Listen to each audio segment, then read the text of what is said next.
Eu queria que vocês dessem um overview. Você deve ter essa curiosidade também, Arthurzinho. Me ajuda aqui a perguntar a esses caras.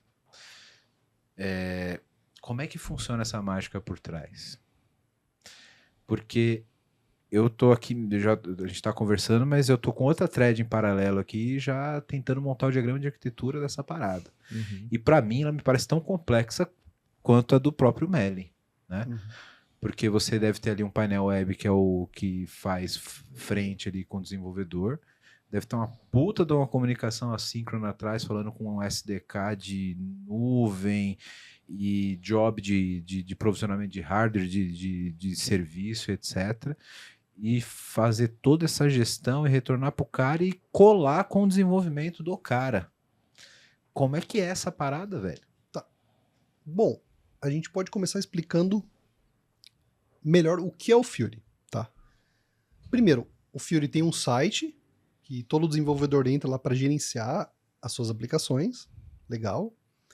O Fury tem um CLI, que o usuário também pode usar via linha de comando para fazer tudo também. Ah, bacana, bacana explicar isso. Então, não é só um painel web que o cara dá dois cliques em tem os dois. Tem o CLI, tem o site. Isso para o usuário. Tá, mas por trás dos panos, o que é o Fury? Basicamente, o Fury não é um monolito. Tá todo mundo falando que monolito de microserviços morreu agora. Calma. O Fury não é um monolito. Ele é um conjunto de vários microserviços. Talvez tenha uns monolitos por lá, enfim. E esses vários microserviços são correspondentes aos serviços, às features do Fury e assim por diante. Dando um exemplo para ficar mais claro. Eu falei do serviço de jobs aqui. Tá? O serviço de jobs tem por trás dos panos um microserviço que quando o usuário clica lá no front para criar um job, para alterar, ele fala com esse microserviço, que aí vai salvar na base de dados desse microserviço, lembrando que o microserviço, a base é dele, não compartilhada, enfim. E isso vale para todos os outros serviços providos pelo Fury. O Fury usa o Fury? Em alguns casos, sim. Mas isso é muito perigoso. Então, Exception. Assim, dependência cíclica, em alguns casos, sim, mas a gente sempre tenta evitar que isso aconteça. Mas, enfim, aí a gente tem esses vários microserviços, tá? Para gerenciar os serviços, features do Fury.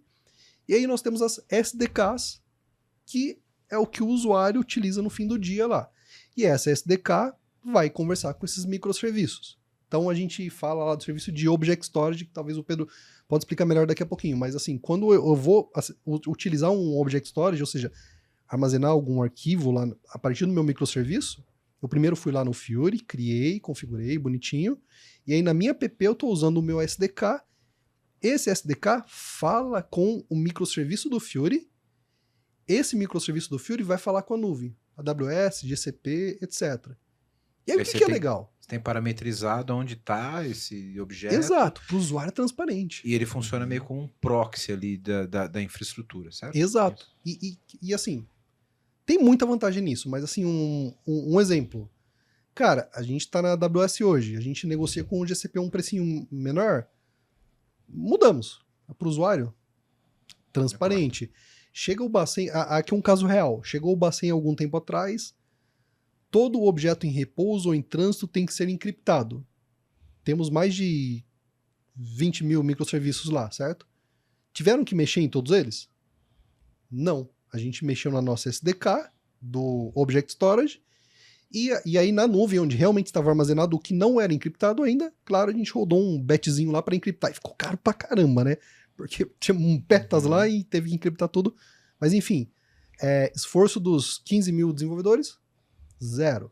No máximo um blue-green lá nos microserviços, porque atualizou a SDK. Teve que fazer um build novo com a SDK nova, já era. E blue-green, que a gente, a partir do Fury, a gente consegue disparar para todo mundo. O usuário continua dormindo lá. O dev só fica sabendo. Quando ele vai fazer um deploy, aparece lá que rolou um deploy pelo Fury. Exato. O deploy dele mesmo aconteceu e ele não sabia. Veio pelo FuryBot. Exato. E isso é válido para patches de segurança, oportunidades de economia, mudar um flavor de uma instância. Cara, é transparente para o usuário. Tem determinadas oportunidades que a gente avisa, tipo, usuário, é melhor você usar X do que Y e toma a decisão aí. Agora, tem oportunidades que são mandatórias. E tem ele tem um SLA, tem um tempo para executar, e tem as auto-executáveis, que a gente vai, executa e... Manja, não enche o saco. Você precisa fazer isso. Cara, eu acho maravilhoso o que vocês estão falando pelo seguinte.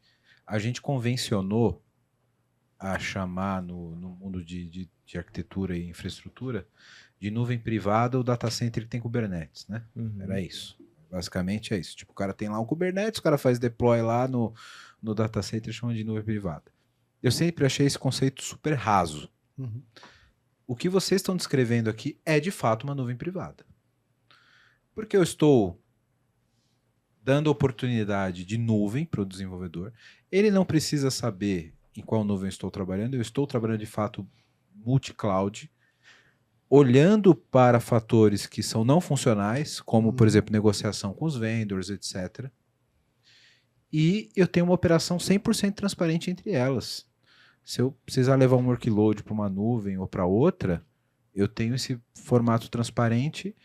Não me importa quem está fornecendo o serviço, mas eu estou dentro da nuvem do MEL ali. E o cara não precisa saber. Então isso para mim, de fato, faz sentido o termo de nuvem privada, né? De trabalhar com uma nuvem que é o conceito que a gente sempre... Qual é o conceito de nuvem? Cara, tá rodando em algum lugar que eu não sei onde é, né? Isso meio que se perdeu no tempo, que eu sei que tá rodando a AWS, eu sei que tá rodando GCP. Vocês criaram a nuvem da nuvem, cara. Isso é lindo. Basicamente. E, cara... Pode usar na reunião de vocês, é isso daí. Depois passa o copyright. Falou, pô, a gente criou a nuvem da nuvem, cara. Da hora. Não, verdade.